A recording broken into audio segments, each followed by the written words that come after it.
What's up everyone, it's KHG back again with another division of the Emperor's Astartes, the Black Templar. This video that we're going to be reacting to is by Majorkill. Link to his channel down in the description.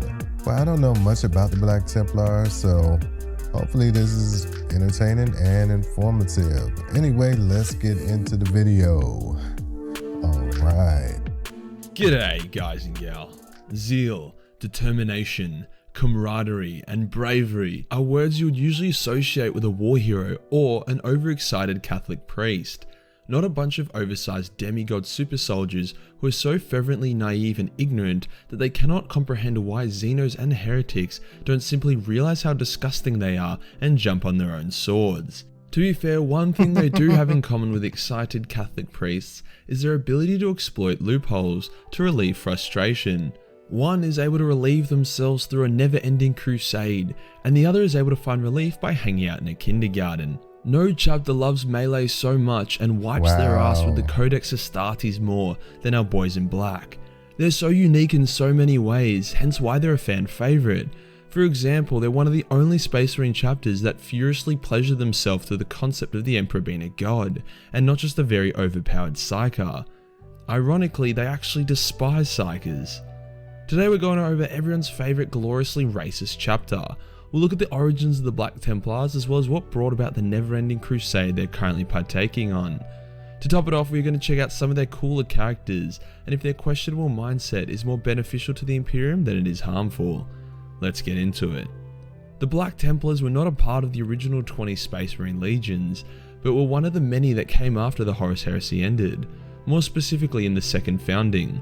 See, Papa G wasn't super keen on any one person commanding the power of an entire Space Marine legion after Horus's little tiff. So he was like, yo team, let's break up our legions into different chapters and put a different leader in each of them. Some of his bros were like, yeah alright, and others were like, oh yeah nah mate. Rogel was in the yeah nah category. He was so adamant that he would not break up his legion that it took a borderline civil war before Rogel was finally like, nah yeah, and agreed. He took his loyal sons as the Imperial Fists, whilst his spicy sword lord Sigismund took the crazy bitches and created the Black Templars. One of Dawn's other sons was an edgelord or something, as he took some of the yellow emos and created the Soul Drinkers. I can imagine how that conversation went down, like Rogel would be like, my son, what have you decided on naming the chapter you have formed using our honourable atheist gene seed? And then his son would be like, oh yeah dad, can we be the Soul Drinkers? And then Rogel would be like, the fucking what? The Soul Drinkers, I think it's cool. That is the most heretical bullshit I've ever heard. Why would you want to be called the Soul Drinkers? Imperial Fists do not drink souls, only demons do. Ironically, the Soul Drinkers would go on to get unwittingly corrupted by chaos down the track and completely wrecked. That's a story for a different video. The lesson learned time and time again is that in 40k, if that you give something an aggressive name, it will have an aggressive outcome. Please see the planet Armageddon for reference. To cover the origins of the Black Templars, we must first check out the history of their first Grand Marshal, Sigismund, who— Alright. He's funny as hell. I hate to even stop this. I thought we were going to get into something like serious, you know?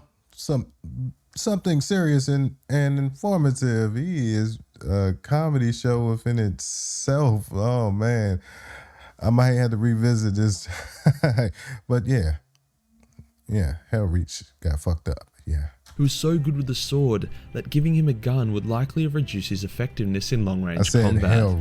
Not much is known about Siggy during the Horus Heresy, other than he was a beast in melee combat and spent a lot of time fighting alongside the World Eaters, adopting a few of their traditions and combat styles. He even became oath brothers with Khan, before Khan became a batshit crazy unlikable dick. When Horus went full bold cunt mode and declared jihad on the galaxy, he first purged the loyalist forces from the traitor legions on Istvan. Nathaniel Gara of the Death Guard escaped this cheeky little prank and was found by Sigismund, hence alerting the Imperium to Horus's bullshit. Sigismund also met an overtly religious prophet called Kila, one of the first living saints with faith so powerful it fucked with demons' abilities to attack her. She showed Sigismund a prophecy he was involved in, basically saying if he didn't stay by Rogal's side, he would die on some unknown system achieving nothing, but if he did stay by his side, he would be super awesome, but the galaxy would be forever at war. Siggy was then commanded by Rogal to lead the Retribution fleet that was supposed to aid the other Loyalist legions in destroying Horus and saving any survivors, but Siggy was like, "No, I want to stay with you, Dad," and Rogal was like, "Well, alright then." Soon after, they got news that the Salamanders, Raven Guard and Iron Hands had all had their cheeks severely clapped, with Ferris now a foot shorter, Vulcan getting torch molested by cheeks Conrad, got severely and Corvus clapped. hiding somewhere having a sulk. It's not a good On top thing. of this, the Iron Warriors, Night Lords, Alpha Or maybe Legion it and is. Wordbearers had also declared their allegiance to Horus. Oh. So yeah, bad day in the office, eh? Rogal was like, "Siggy, I want you to deconstruct the anal orifice of every traitor in the solar system." And Siggy was like, "Oh hell yeah," hence begun the purge of the system whilst Rogal prepared Terra's defences. And purge traitors he did as heretic after heretic felt the cold embrace of steel from the manifestation of death itself. Eventually Siggy was ordered to go to Mars to collect as much supplies as he could before the planet completely fell to Horus. Before he left, however, he wanted to confess why he stayed with Rogal, and he told his father of the prophecy. Now the issue with this is I'm so sorry for stopping it again, but why does he need the Pirate of the Caribbean like music in the background? This dude's hilarious to me. that Rogal is a devout atheist. Like, it's his Primarch passive ability. The warp literally shits itself and dies around him. Hence, prophecies are heresy. Rogal lost his shit at Siggy, disowning him as a son and making him feel really bad about himself. Siggy, being the ballsy cunt he was straight up like, "No worries, Dad, here's my sword, please kill me now." And Rogal was like, "Shut up, you angsty bitch, I'm not going to kill you." Siggy was to retain his rank to avoid shaming the Legion, but was basically banished to go die on Mars. But you know, this is Sigismund we are talking about. Future High Marshal of the Black Templars, wielder of the Black Sword, surprisingly not black himself and the Emperor's champion, hence the mission to Mars was a success. Seems like the big man redeemed himself in his father's eyes, as upon returning to Terra before the final battle of the Horus Heresy, Rogal declared him as the Emperor's champion. Ironically, his new armor was that of the Black Templars, and even had a cross on it, which kind of confused me because Templars were religious knights. However, the role of the Emperor's champion and the Black Templars was created by atheists. I mean, I guess there are violent sentient mushroom men and passive-aggressive blue fish people, so the technicalities regarding atheism and religion within the Warhammer universe probably don't require that much thought when it comes to what old mate armor looks like. I think it just follows the rule of cool, alright? If the armor's cool, it can look however it wants. Sigismund was given one mission during the battle: locate every single Chaos champion you can find and kill all of them. And Sigismund did just that. Duel after duel, the Lords of Chaos fell. His legend grew as there was no one who could stand against him. Khorne himself blushed at the amount of skulls Siggy would take during the Battle of Terra, with only one target evading his blade, Abaddon. Many Chaos champions died so that Abaddon might live that day. Siggy nearly brought Chaos to its knees during this battle, as if he encountered Abaddon he most likely would have killed him. Eventually the Big E gets his ass kicked and then hits Horus with a fat Kamehameha and rapes his tits, ending the Horus Heresy but becoming a vegetable in the process. The traitor legions were hunted down and pushed back until they were forced into the Eye of Terror, bringing us back to the start where the legions were divided into chapters. The rules for the newly formed chapters is that you can only have 1,000 Marines at a time, unless you're on a crusade. Siggy was like, "Okay, I declare that the Black Templars are on a crusade." A crusade which has so far never ended at all. Hence the Black Templars are one of the strongest Space Marine chapters out there, as they are the biggest. To their credit, they aren't just exploiting this loophole for gags, like they are on a full-on crusade all the time. They have no homeworld and no fortress monastery, literally just a massive fuck-off fleet that roams the galaxy killing everything that doesn't scream, "For the Emperor!" at least twice a day. I mean, it's kind of ironic the number one persecutor of minorities in the galaxy are the Black Templars, but we're not going to go there. After a few hundred years of chaos sitting in the Eye of Terror, the Imperium started to relax a bit. Well, most people did. The Black Templars certainly fucking did not.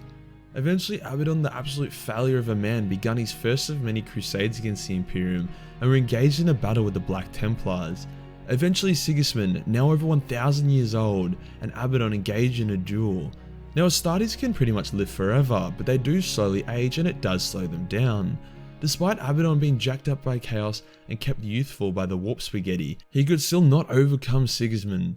Eventually old mate Siggy saw an opening and he drove his black sword through Abaddon's chest. Now anyone else this would have killed, but because of Abaddon's bullshit hacks and plot armor, he was able to tank a black sword going through his chest, and then he disemboweled Sigismund, but not before Siggy delivered some sweet ass burns his way. Such was the fear and respect that the galaxy, traitor and loyalists felt towards Siggy that his body was cleaned and returned to Terra in good order, along with his black sword as a sign of respect from Abaddon. That's right, he was that good that the War Master of Chaos returned his body intact. The Black Templars would then go on their crusade for the next 10,000 years, slaughtering Eldar, Chaos, Tau, Orcs, fucking fairies, anything. To put into scale all the battles and wars these guys have fought, and think about it like this. If they have 5 to 10 times more Marines than a normal chapter, hence off the bat, they can engage in 5 to 10 times more wars than a normal chapter. Combine this with the fact that they are never not hunting enemies, makes it closer to 15 to 20 times more wars than a normal chapter. So yeah, these guys pop up a lot.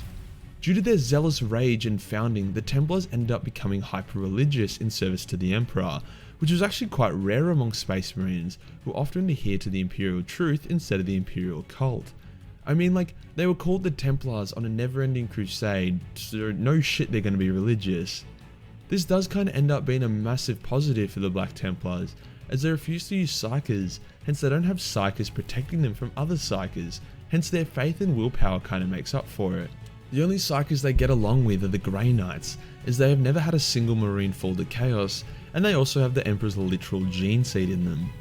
This is a bit of an issue when the Black Templar joins the Death Watch, as he has to work with Psykers that exist in those squads. To be fair though, despite their obsession with Naruto running at enemy lines, swords blazing, the Black Templars are actually quite tactical and intelligent when it comes to defeating a variety of enemies. For example, the Black Templars were able to defeat a horde of Khornite cultists in the thousands with only 30 Marines, as they would fire at the cultists then retreat well before the cultists could get near them. After doing this a couple times, the cultist battle bonus was so hard and frustrated that they just decided to kill each other instead. Another time, a planet was declared lost to the ruinous powers and lined up for exterminatus. However, the Black Templars quickly made a few tactical raids on the planet, rescuing key data, technology, and important people. They also get brownie points as despite being hyper-religious, they don't kiss the ecclesiarchy's ass. When old mate George Van Dyer took command of the Imperium and went all wacko-jacko, the Black Templars were one of the Space Marine chapters that attacked his palace to end his tyranny. The point I'm trying to make is that, yes, they are a bit of a meme. All Space Marine chapters are a bit of a meme. But to say they are mindless crusaders who charge into the enemy lines with no tactics screaming, "For the Emperor!" is just plain wrong. They are, in fact, mindful crusaders who charge into the enemy lines with tactics screaming, "For the Emperor!" It's a key difference. Towards the end of the 41st millennia, the Third War of Armageddon broke out, as the Greenskins once again returned to the planet, which always provided them a good old fight. They invaded the key city of Helbrecht, whilst the legendary Reclusiarch Grimaldus and a company of his Black Templars took command of the defences. Now, a very solid animator who is also now employed by Games Workshop animated the entire siege of Helbrecht like a madman. So if you want to know everything that happened, then check out his work. But basically, it was a legendary siege that was able to respect both Imperial and Orc forces, something that Games Workshop rarely pull off. It displayed the firepower and faith of the Imperial army, matched up by a literal and never-ending tide of Orcs, culminating in a legendary last stand within a chapel. This story really showed off the human side of the Black Templars, and made some of their more memeable moments quite entertaining. For example, it was essential that Grimaldus had one of his Marines constantly hold up his banner in battle, despite the fact that it basically meant that the Marine was handicapped as he could not use that hand. In the end, Grimaldus is one of the only survivors and was established as the coolest Space Marine around. To honour Sigismund, the Black Templars have maintained a tradition of having an Emperor's Champion. Basically, one of their finest of their ranks will receive a vision in prayer that he is now an Emperor's Champion, taking up one of the 10 Black Swords and becoming overpowered. Their role is then to challenge enemy lords and heroes in combat until they either kill them or they themselves die. It kind of makes you wonder if a Marine can just be frisky for some black sword action and pretend they had a vision, only to get their ass kicked by some demon prince they challenged in a duel in their first battle. But for the most part, the Emperor's champions are pretty legit. The current High Marshal, aka Chapter Master of the Black Templars, is High Marshal Helbrecht, a god tier warrior and the greatest naval commander of the Astartes have available. Well before his ascension to this role, Helbrecht was able to wreck a demon prince with only his combat knife. After years of kicking ass and clapping cheeks, Helbrecht was eventually voted to become High Marshal by unanimous decision. He cleansed uncleansable star systems, fought off the legendary Gazkill from Armageddon, and was an all-round swell guy, only tasting defeat due to his battle against Imhotep the Stormlord, who was the biggest hacker ever. Like, Helbrecht fought Imhotep in a duel, and despite landing dozens of fatal blows on the necronic dickhead, Imhotep just instantly regenerated and eventually knocked Helbrecht on his ass. Proving his dickheadness further, Imhotep then said, "Lamau, I'm better than you," and cut off Helbrecht's hand as humiliation before allowing the Black Templars to retreat. Helbrecht would eventually get some square by destroying Imhotep's flagship down the track, but Imhotep still had his hand, so not sure who the real winner of that one is. In recent times, the Black Templar have been more active than ever, taking a part in the Battle of Cadia and helping guide the Imperium's greatest heroes on a quest to revive G-Man. With the new Primaris reinforcements they received, their numbers have grown even more, much to the dismay of the Inquisition, who aren't super keen on Space Marine chapters with more Marines than they're supposed to. They're currently still crusading, mostly against the forces of Chaos, as well with the galaxy getting skullfucked by the Grave Rift. That is their priority. And that does us for today, guys. The lore and story of the Black Templars that's worth listening to.